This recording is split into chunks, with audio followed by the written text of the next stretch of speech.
Just one quick little tip when doing stuff like this.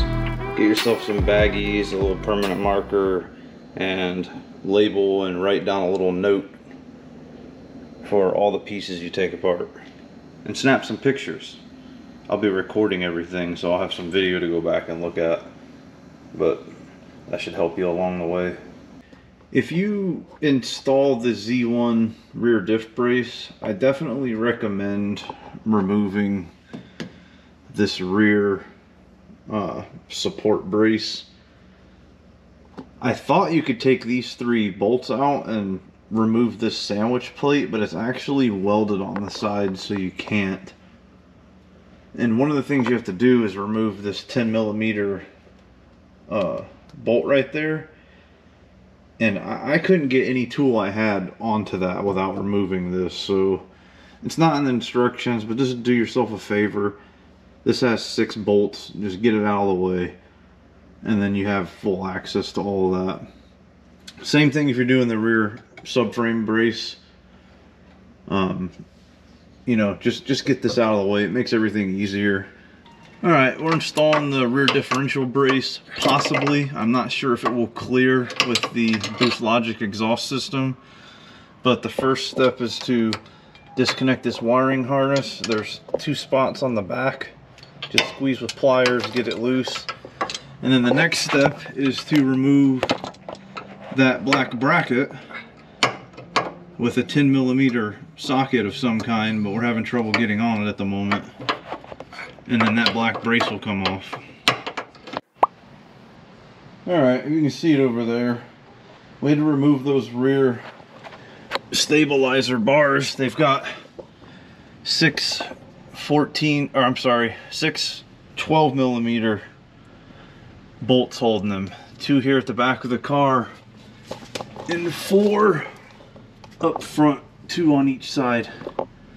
We had to take those out to get to the 10mm bolt that's on this wiring harness bracket. We just couldn't get it on it with anything, and I had to go ahead and remove it anyway to get the sway bar out over the exhaust without having to remove this mid pipe. After you get the wiring harness removed, you want to remove the bottom right bolt of the diff. There's one there already removed, and that one is already removed. And then your third mounting location is up top with, those both are 14mm, and then your top mounting point is going to use a 19mm, and you have to reach in through right there, right? Dad? Yep. With the nut held. You have to put that nut into a closed end wrench and hold it up inside of the subframe to get your bolt through the Z1 brace. Alright, so here's a closer look of the brace in. This bottom bolt is going to be your longer one that comes in the kit. The shorter one goes in the upper hole. And then the fat or thick bolt goes up on this top spot. I gotta get my light on, sorry. Right there. And this is the one that's a little bit of a pain because you have to reach up through here holding that nut. I can't reach it and record it, but you can see it shining up there.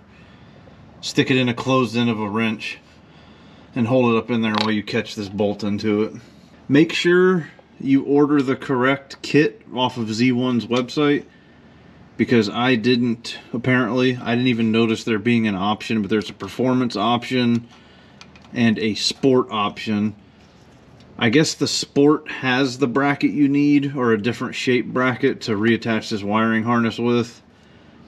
I didn't get the one that's supposed to come in the performance kit, because apparently I ordered it wrong, but they're trying to help me out by getting me just the bracket that I need. In the meantime, I'm gonna zip tie this somewhere out of the way. I don't know where yet.